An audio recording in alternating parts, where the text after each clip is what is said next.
अब जो कैटेगराइज की हम लोग बात कर रहे थे कि आपको अब क्या करना है, कि sir what about mains advance, क्या हमें करना चाहिए। तो ये एक प्लान है जो जनरली बच्चे फॉलो करते हैं और यही करना चाहिए, क्योंकि ईगो पे लेके अगर काम करोगे तो फिर से तहस नहस हो जाएगा मामला कि मैं तो एडवांस के लिए ही पढ़ूंगा। भाई बोर्ड्स में अगर हमारी हालत खराब है तो पहले बोर्ड्स पढ़ने चाहिए।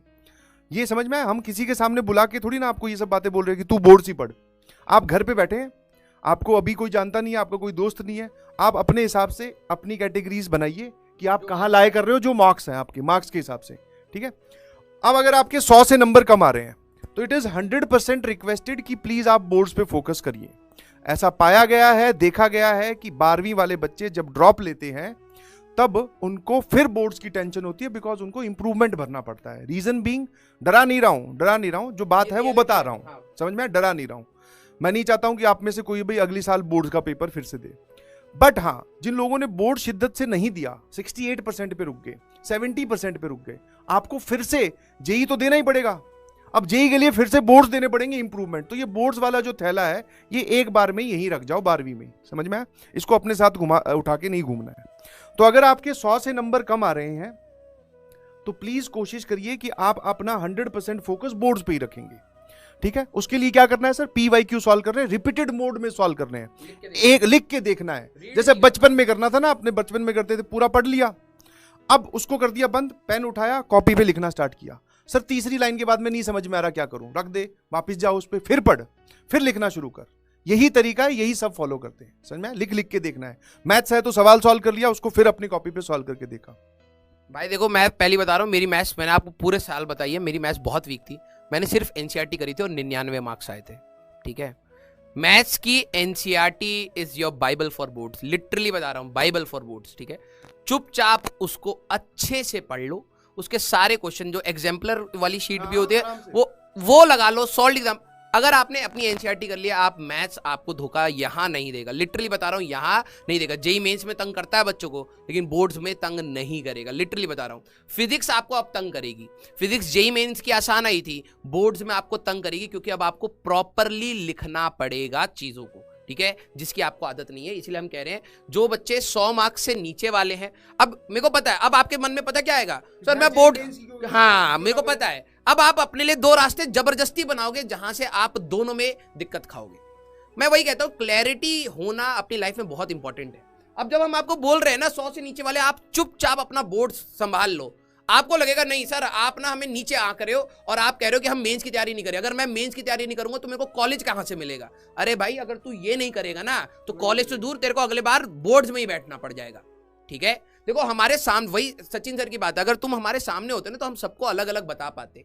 अब बात यह है कि अगर कुछ बच्चों के मार्क्स 100 से कम आए और हो सकता है तबियत खराब होने की वजह से आए हो, आपको पेपर देने के बाद पता लगा यार कि मैं अपना 100 नहीं दे पाया, आपकी पोटेंशियल 100 से ऊपर थी, तो मैं ये नहीं कह रहा कि आप इसी को ही फॉलो करो, आप बोर्ड ही पढ़ो। आपको लग रहा है कि यार मेरे आ जाते, अगर मेरी तबियत ठीक होती या मैं टाइम पर पहुंच गया होता, जिसकी वजह से मेरा टेम्परामेंट नहीं बना, मेरा पोटेंशियल 150 मार्क्स का था सर, लेकिन मैं नहीं कर पाया, तो जरूरी नहीं है कि आपको सिर्फ बोर्ड्स के लिए पढ़ना है, आप करिए अपनी तैयारी, लेकिन हाँ ये है मस्ट डू, ये आपको करना ही करना है। ये आपकी पहली प्रायोरिटी है। अगर आपके 100 से मार्क्स कम आए तो एक बार बोर्ड संभाल लो, अपने आप कॉन्फिडेंस आता है ना कि हाँ अब मैं बच गया, ये तो कॉन्फिडेंस आ ही जाता है कि हाँ मुझसे क्वेश्चन सॉल्व हो रहे हैं, ठीक है। उसके बाद में मेंस पे स्विच कर जाना, कोई दिक्कत नहीं है अपने आप, हाँ उसके बाद में बिल्कुल बिल्कुल, उसके बाद में अपने आप को इस कैटेगरी में शिफ्ट कर दो। तो जिनके 100 से नंबर कम आ रहे हैं, please first priority is boards, ठीक है। एक चीज मैं और बोलता हूं, ठीक है, अब कईयों को वही बात है जो बच्चे ने बोला था कि सर आप टॉन्ट मार रहे हो, लेकिन रियलिटी भी बता रहा हूं भाई, जिनके 100 मार्क्स से कम आ रहे हैं ना, आपने 12वीं भी ढंग से नहीं पढ़ी है, लिटरली बता रहा हूं, बुरा लगेगा लेकिन आज रियलाइजेशन कराना बहुत इंपॉर्टेंट है, क्योंकि आपके अभी भी 2 महीने हैं, संभल गए तो बना ले जाओगे अपनी लाइफ। रीजन बताऊं, फिजिक्स में 10 क्वेश्चन ऐसे थे ना जो आप आसानी से कर सकते थे। जो जिनके 100 मार्क्स से नीचे आ रहे हैं मैं उनको बता रहा हूं, 40 मार्क फिजिक्स के, 10 क्वेश्चन केमिस्ट्री में ऐसे ही थे, 40 मार्क के में 80 मार्क्स तो मरे से मरा आता, और मैथ्स में भी 3-4 सवाल तो आपके ऐसे थे जो बच्चा कर सकता था। अगर आपने उनको ही करा होता, 10 सवाल आप में 100 मार्क्स मिनिमम स्कोर था। अब कुछ बच्चे रोएंगे कि सर मेरे तो 100 से नीचे आ रहे हैं, ऐसा हो रहा है वैसा। अगर आपने वो क्वेश्चन छांट के सिर्फ उतने ही करे होते ना, आप 100 मार्क्स लेके आए होते और आज कंपैरेटिवली आप टेंशन फ्री बैठे होते। अब ये रियलाइजेशन है। अब जो बच्चे बोलेंगे ना सर आप हमें बोर्ड्स के लिए क्यों बोल रहे हो, देखो भाई, हम थोड़ा सा अगर आप इज्जत रखते हो तो समझ लो, एक्सपीरियंस से भी बोल रहे हैं कि पहले इसको सुधार लो। जेई मेंस में 50% 12वीं का सिलेबस है और फिजिक्स में फॉर्मूला बेस्ड क्वेश्चंस आए हैं, आप तब भी 50% सिलेबस को रिवाइज कर रहे हो, समझ रहे हो? तो इतना मान लेना कि चलो ठीक है, जेई मेंस का 50% मैं अच्छे से तैयार कर लूं और बोर्ड्स भी निकाल लूं, इतना मैं कर लेता हूं, नहीं तो इससे भी नीचे गिर सकते हो आप। ठीक है, ठीक है, पहली कैटेगरी डन। बार बार नहीं बोलेंगे, जिनके 100 से कम है बोर्ड्स पे फोकस कीजिए प्लीज। कहाँ से पढ़ना है, क्या पढ़ना है, वो आपको बता दिया। 10 साल के PYQ डाउनलोड करो, फर्स्ट चैप्टर से स्टार्ट कीजिए, उसके जो PYQ पूछे हैं वो करते जाइए। फिर ठीक है, बार बार उनको रिवाइज करते जाओ, बार बार रिवाइज कीजिए। सैम्पल पेपर आपको उसकी बोर्ड्स की साइट पे मिल जाएंगे, पुराने सैम्पल पेपर्स उठा लो, उनको सॉल्व कीजिए, सिर्फ बोर्ड्स में लग जाइए। जिनके स्कोर आ रहा है सर इसके बीच में, दैट इज 100 से लेके 150 के बीच में, ठीक है, दैट मीन्स उन बच्चों ने क्या है, 100 नंबर लाना वैसे मिनिमम ठीक है, बट 150 तक पहुंचाया, दैट मीन्स उन्होंने पढ़ाई की है। अब पढ़ाई में क्या है, पढ़ते पढ़ते उनको उनकी प्रिपरेशन जो हम जज कर पा रहे हैं वो ऐसी रही होगी कि फिजिक्स मुझे बड़ी अच्छी लगती है, केमिस्ट्री भी मैं संभाल लेता हूं, मैथ्स छोड़ देता हूं यार। एक सब्जेक्ट आपने छोड़ा है या एक सब्जेक्ट में बहुत सारे टॉपिक्स छोड़े हैं। मैथ्स में बोले आप 4 चैप्टर पढ़ के चले गए। इस कैटेगरी में वो लोग लाई करते हैं जो फिजिक्स में पता चला सर हमने मॉडर्न फिजिक्स छोड़ दी थी, बहुत इंपॉर्टेंट पार्ट छोड़ दिया था, मतलब आपने कुछ चीजें छोड़ी हैं, तब आपके नंबर ये आए हैं। अगर आपके 100 आ सकते हैं, अगर आप चीजें पढ़ के जाते तो आपके 150 प्लस भी आते। तो आपके लिए क्या है, आपको वापस अगेन बोर्ड्स की जो कहानी है वो तो सभी इस कैटेगरी में है, क्योंकि बोर्ड्स को आप मिस नहीं कर सकते। तो बोर्ड्स तो आपको इसमें भी रखना है, प्लस जो आपके लेफ्ट आउट टॉपिक्स हैं। जैसे किसी ने बोला कि मैं अब सबकी अपनी अपनी कहानी है, आप उस हिसाब से जज कर लेना। फॉर एग्जांपल किसी ने बोला कि सर मैं तो कोऑर्डिनेट ज्योमेट्री छोड़ गया था, तो आपको कोऑर्डिनेट ज्योमेट्री के टॉपिक्स पढ़ने हैं जैसे बच्चा पढ़ता है पहली बार, नोट्स बनाने हैं, PYQs उसके सॉल्व करने हैं, ये काम करना है आपको for the left out topic जो आप छोड़ के गए थे। 12th क्लास की बात हो रही है बस, आप अभी 11वीं नहीं छेड़ोगे। हाँ, ये सिर्फ 12th क्लास के जो भी टॉपिक्स थे आपके, 12th क्लास के बहुत सारे टॉपिक आप छोड़ के गए होंगे, तो उनको आप पढ़िए और उनकी PYQ सॉल्व कीजिए, प्लस आप अपने बोर्ड्स पे ध्यान देंगे। समझ में आएगी नहीं समझ में? उसके बाद में जो ये वाली कैटेगरी है, 150 से लेके 200 वाली जो कैटेगरी है, आप ये स्कोर साफ साफ शो करता है कि आपने मेहनत की है। आपका स्कोर जो है वो अगर कम हुआ है तो वो सिली मिस्टेक या लैक ऑफ प्रैक्टिस की वजह से कम हुआ है। क्वेश्चंस आपको आते थे बट आप वहां तक पहुंच ही नहीं पाए। समझ में आया? मैथ्स में भी आपको क्वेश्चंस आते थे बट आप वहां नहीं पहुंच पाए because of lack of speed, lack of accuracy, या फिर आपकी सिली मिस्टेक या कोई भी। दैट मीन्स आपकी प्रिपरेशन एक बोला जाए एवरेज ग्राउंड पे तो आपकी अबव एवरेज प्रिपरेशन है, आपकी काफी अच्छी प्रिपरेशन है, आप 150 से ऊपर लेके आ पा रहे हो। आपको क्या करना है, बोर्ड्स तो ऑब्वियसली वापस से आपको बोर्ड्स करने हैं, बट साथ में अब आपको क्वेश्चन प्रैक्टिस करनी है। आपने टॉपिक्स पढ़े हैं, अगर आपकी कैटेगरी में भी कुछ ऐसा टॉपिक है जो इंपॉर्टेंट है और आप छोड़ के गए हो तो उसको आप पढ़िए।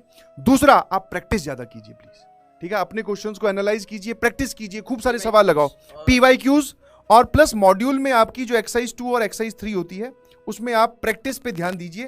पूरा का पूरा जितनी प्रैक्टिस करोगे उतने ज्यादा आपके नंबर अब बढ़ेंगे, ठीक है? आपका जो लेवल 1 है वो क्लियर है, समझ में आया? फिर भी इसमें कुछ लेफ्ट आउट टॉपिक्स हैं तो आप वो लेफ्ट आउट टॉपिक्स भी कवर करके फिर आगे बढ़िए, समझ में आया? तो मेन इस कैटेगरी को प्रैक्टिस पे ध्यान देनी है। Now second and the last category, और ऑब्वियसली जैसे कि हम लोग जितना उनके लिए समझाते हैं कि बेटा घबराओ मत, वैसा ही इतना इन पे भी प्राउड फील करते हैं, बिलीव मी, ठीक है? बहुत अच्छी बात है, very good, congratulations to all of you जिनके 200 से प्लस नंबर आ रहे हैं। We all are proud of you. वैसे प्राउड सब पे है, ठीक है, किसी को कम ज्यादा नहीं बोल रहा हूं, बट हाँ ये वो हैं जिन्होंने बात फॉलो की है हमारी, तभी 200 प्लस आ पाए हैं। उन्होंने मेहनत की है पूरे साल, तो वो एक मतलब ऑनरेबल सिचुएशन है। ऐसा नहीं है कि उन्होंने तुक्के में 200 प्लस ले आए, नहीं भाई, ठीक है? इनको समझाया गया था अलग तरीके से, इनको हम समझा रहे हैं या कॉन्ग्रेचुलेट कर रहे हैं या मोटिवेट कर रहे हैं कि बेटा 200 प्लस आ रहे हैं, दैट मीन्स आपकी जेई मेंस में अच्छी ब्रांच, अच्छा रैंक सिक्योर हो चुका है। अब आपको प्रैक्टिस करनी है एडवांस के लिए। ऑल्दो बोर्ड्स आपके पास हैं, बोर्ड्स आप पढ़ोगे, फिर से आपको पढ़ना ही पड़ेगा, बट उसके साथ सर हम क्या करें, क्या हम वापस से मेंस के टॉपिक? नहीं जी, अब आप एडवांस पढ़ना स्टार्ट कीजिए। और बात जब आती है एडवांस की तो मैं फिर बोल रहा हूं, specifically talking about mathematics and all the subject also. ऐसा नहीं होता है कि ग्राउंड लेवल से सीधा 10वें माले पे पहुंचा जाता है, बीच में जो सीढ़ियां है ना उसमें मेंस भी कवर हो जाता है, समझे? तो आपने मेंस तो कवर कर लिया, अब हमें और प्रैक्टिस करनी है, अच्छे सवाल लगाने हैं जिनकी लैंग्वेज क्रिटिकल हो, जिनके सवाल पढ़ के सर समझ में ही नहीं आए कि करना क्या है, ऐसे सवालों पे फोकस करना है, ठीक है? उसके लिए कुछ सेशंस आपके पास पहुंचाए गए थे, आपको चलती क्लास में बहुत सारे क्वेश्चंस चैलेंजर नाम से करवाए गए हैं, PYQ एडवांस नाम से करवाए गए हैं, उन क्वेश्चंस पे अब ध्यान दीजिए। ठीक है, आपके पास PYQ होंगे एडवांस के, वो सॉल्व करना स्टार्ट कर दो। ठीक है, उनको आप लगाना स्टार्ट कर दीजिए, उनको देखिए कि वो क्या बोल रहे हैं, वो क्या पूछ रहे हैं, हमें कैसे सोचना है। ठीक है, आपका अगर कोई भी टॉपिक छूटा हुआ, मुझे तो नहीं लग रहा है कि 200 प्लस लेके आए हो तो कोई टॉपिक छोड़ के गए हो, बट अगर फिर भी कोई टॉपिक लगता है कि थोड़ा हल्का है तो उसको भी आप ब्रश अप कर सकते हैं, क्योंकि एडवांस में आप किसी भी टॉपिक पर ऐसे गेम नहीं खेल सकते कि मैं ये थोड़ा सा पढ़ जाऊं सवाल सॉल्व हो जाएगा, नहीं जी। मिक्स होंगे। हाँ, आपको वो मिक्स भी होंगे, और दूसरा वो आना चाहिए अच्छे से, समझ में? ऐसा नहीं है कि हल्का फुल्का पढ़ गए बोले सर फॉर्मूला बेस्ड ही आ जाएगा, नहीं जी, दिमाग लगेगा। और भाई देखो, जब एडवांस का करोगे ना तो लोड लेके मत करना, ये क्वेश्चन नहीं हुआ, ईगो नहीं। बहुत सारे क्वेश्चन आपके एग्जाम में भी नहीं होंगे। ठीक है, अब वही टेम्परामेंट डिसाइड करता है एडवांस का। आपको सारे क्वेश्चन नहीं लगाने, कुछ क्वेश्चन अगर छूट रहे हैं छोड़ दो, कोई नहीं, लेकिन जो कर रहे हो वो सही से करके आओ।